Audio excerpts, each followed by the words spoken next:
I be crying at TV. This Is Us and Grey's Anatomy. It don't make no sense. I gotta grow up one day, but I can't help it.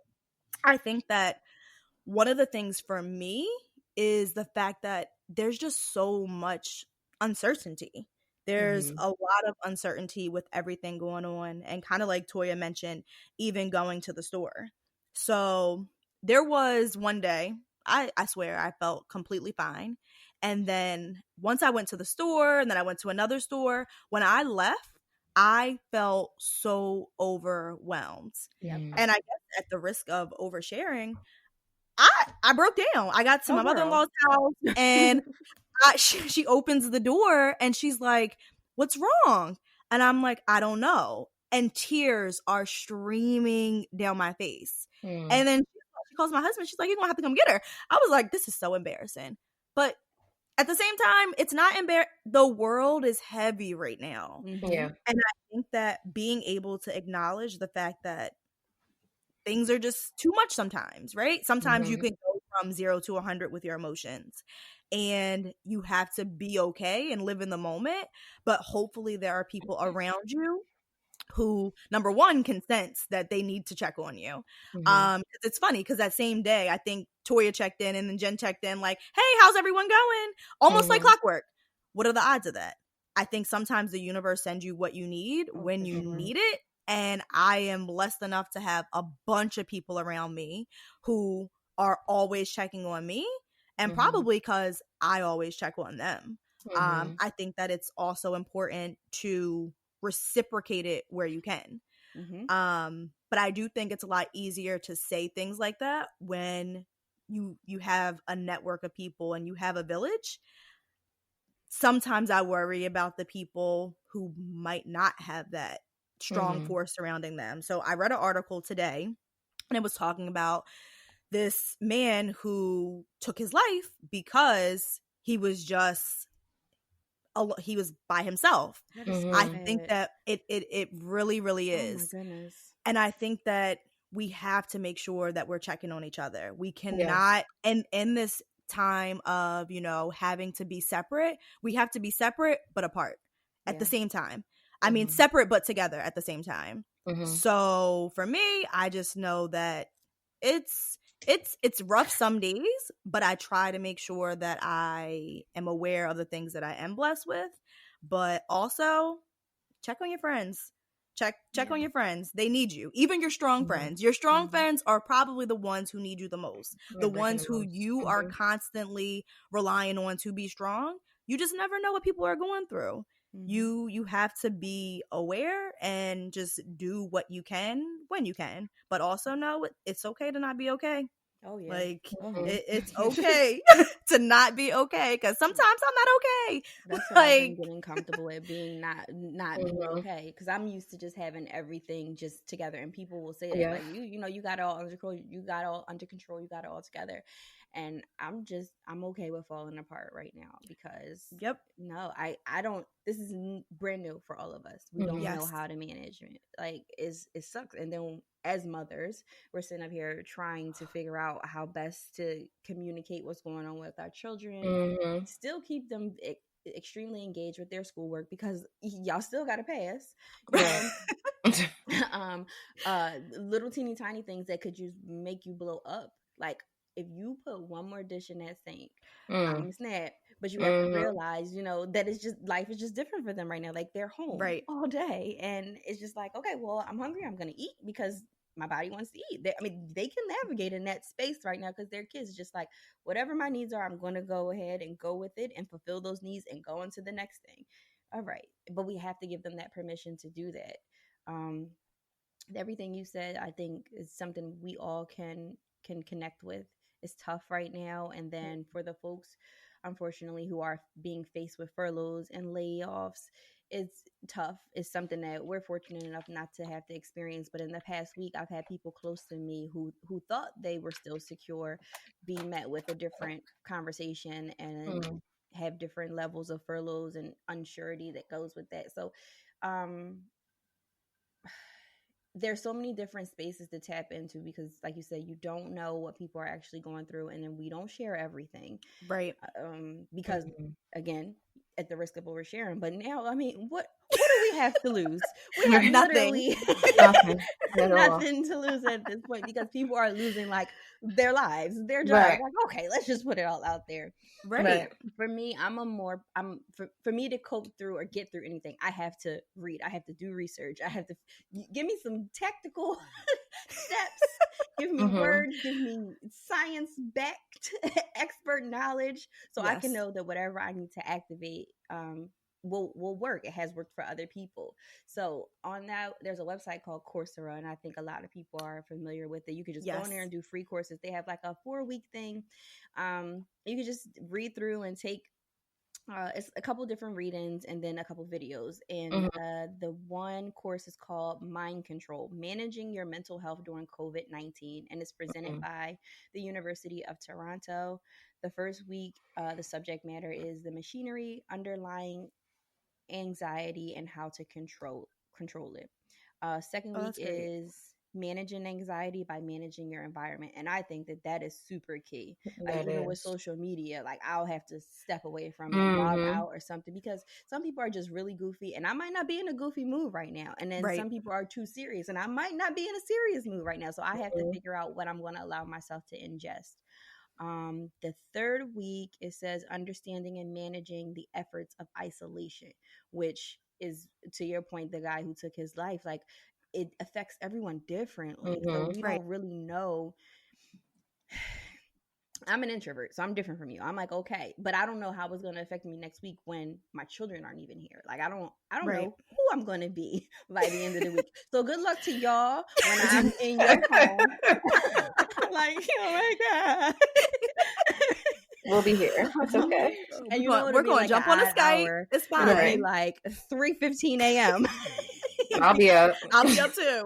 My sleep has been so off. Horrible. I have a sucky sleep pattern as it is, but now it is just like, who knows how much sleep I'm gonna get. And I've been trying to, be more physically active, because we know that'll, regulate your sleep cycle better. Yes. It's been working. It's at a marginal level. It hasn't been anything tremendous. Like, oh girl, I'm getting 8. I'm not even getting 4 hours of sleep, if I'm honest. Like, it is what it is. So with the Coursera classes, you can just do them at your own pace. If anyone is interested, I would suggest that, to just tap into there, and even if you don't want to read through the articles, maybe just look at the videos. There are 3 videos, they're like 43 minutes, 46 minutes each, and just, I don't know, just something to break it up. Yeah, that might be able to help, because we don't know what we're doing. This is brand new for us, and we don't have. It's definitely normal. Yeah, look to the professionals, but they're trying to figure it out too. Right. No. And I think that is part of the problem. The information that we receive continues to fluctuate. And I think that part of the issue is the information always fluctuates. Think about how many times they tell us no carbs, then they say carbs, just for like weight loss things. That type of information fluctuates from doctors all the time. But the rate at which we're being fed the information that's changing, because we're receiving it in real time. I think that's what makes it overwhelming. They don't have the data to back it up. So without the historical data, they can't really do a good trend analysis. And we are watching the doctors and the scientists and the experts. They're doing the best that they can. And I mean, they're still getting ripped for it. I can't give an opinion one way or another, but that's not my field of expertise to be doing it. So all of the Facebook doctors, I'm sick of them too. I don't want to see it anymore. Like, y'all got MDs now. It's too much. So stop. And MD stand for mad dumb. Like, stop. Stop. It's such a headache. Yes, because everyone keeps sharing false information, and it's not cited from anywhere besides themselves. Stop doing that too. But also, for me, don't be afraid to mute people. Oh yeah. I don't care if they're your friends. Mute them, because I don't want to. There's a list of people who are on mute, because I don't want to see your posts. You are negative in like real life when everything is going well, and I can't take it. I can't take it. So I don't want to see you on my feed. I still love you from a distance. I'll check you in a couple months, because it's not good for me. So maybe off of social media just to talk to them, totally fine, because then you get to be the driver of the conversation. But don't allow that that kind of negativity to keep permeating your feed. And you gotta let it go. You gotta let it go. Definitely. I think for me during this time, it has been a lot of like reading, like Toya said. I've been doing a lot of reading, but more so not course based, but just like because this is such a time where like your mental capacity can be like under attack. I've been reading like a lot of like psychology stuff and like understanding like how the mind works. I like doing that on a regular day, but now it's like, you know what, you really need to understand what's going on with yourself personally. Like I'm like me, I learned a new word, omnivert. I didn't know I was an omnivert. I'm an introvert and and an extrovert. I didn't know there was a word for it. And it was like omnivert. Oh, so there is somebody like me. And it's true because like I'm somebody who I like to keep to myself, mind my business, do what I got to do to myself. But when I'm out, I'm cool with people. And I think now it's making me realize, no, I kind of need the social interaction even more because I like to keep my feelings to myself, close to my heart. I don't want to share nothing with anybody because it's my feelings. And I just don't want people to judge my feelings or judge how I'm thinking. But no, in this time, like we've both all said, like you have to share because if you don't share, you're not going to be nothing but a ticking time bomb. And while I was reading, I found this quote that I loved, and I was like, you know what? That's how I'm just going to adapt my life to it. It's like, it's by Philip K. Dick, and he says, sometimes the appropriate response to reality is just to go insane. Sometimes you have to let it like caw, like I say, like just let it all out and just let that horrible cry, like where, you know, your neighbors can hear it out. So that way you can just release it because all that tension that you're holding up in your body is going to affect you mentally, physically, emotionally, spiritually, everything. And like, again, like how I said, I like to keep it to myself. That day that I just let it all out, it was so much better. And I'm finding that I have to be a little more careful with mine because I have mental health issues in my family. So, you know, it's genetics. So I have to make sure I'm constantly checking in with myself and checking in with my friends, checking with my family, not just to make sure they're okay, but it's kind of my therapy also. So that's definitely important. And it's like, when you think about it, humans are not meant to be alone. Humans are not meant to be in isolation. So this is not normal for anyone. And when you see that, you know, it's not just, it doesn't matter how much money you have right now. It doesn't matter your status. We're all on the same boat. And this is when you just realize at the end of the day, we're all human. And that's to me, that's like, I have to keep replaying it. But it's like, no, it's okay to feel a little crazy right now. Like, but how you handle your crazy is going to determine how, when we're all done with this whole entire thing, how are you going to come out of it on the other side? Because people are going to be batshit crazy at the end of this. They're going to be alcoholics. They're going to be, you know, borderline personalities. They're going to be bipolar. They're going to be, you know, food dependent on food. There are going to be a lot of things because that's how we're all coping right now. But this is not going to be, Lord willing, this is not going to be our life for the rest of our lives. It's not going to be forever. It feels like forever right now. But hopefully, you know, in a few months when this dies down, it really depends on what you're doing now, how to take care of yourself, how you're going to come out on the other side.